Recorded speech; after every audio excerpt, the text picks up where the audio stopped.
28 décembre, une ambulance approche à fond de balle, avec 3 corps en sang qui se sont pris un frontal. Des jeunes dans la vingtaine qui étaient sortis à ce qu'on sache, inanimés d'après ce que tous les médecins constatent. À première vue, le choc a été d'une rare violence, des débris éparpillés sur une surface trop grande. D'après les témoins, l'accident est à glacer le sang.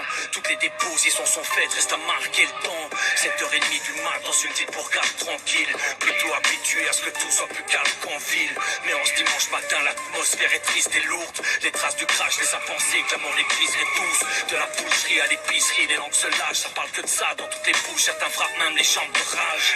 Désespérés que la route soit si souvent meurtrière, et qu'elle prenne même la vie de ceux qui disent pourtant leur prière. La tension est basse, un 9 de systolique, SAT à 86. Il faut la passer à 6 litres.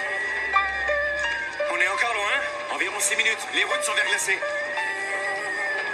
Je n'entends rien. Donnez-moi un angiocate de 18 gauche. Elle a déjà 2 voix. Je crois qu'elle fait un pneumo. On arrive dans quelques minutes, calmez-vous. Je vais ponctionner son thorax. Donnez-moi un angiocate. À l'hôpital, les urgentistes s'activent dans tous les sens.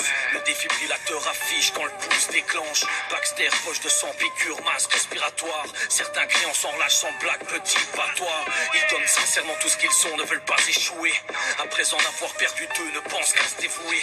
Ne sont braqués que sur une seule chose, tenter de sauver cette vie qui depuis plus d'une heure chaud. En salle d'op, les chirurgiens sont dos au taquet. On le dos claqué, mais mettent le gros paquet. On peut apercevoir que leurs yeux sont trop marqués. Après 2 heures de peau charcutée, dos craqué.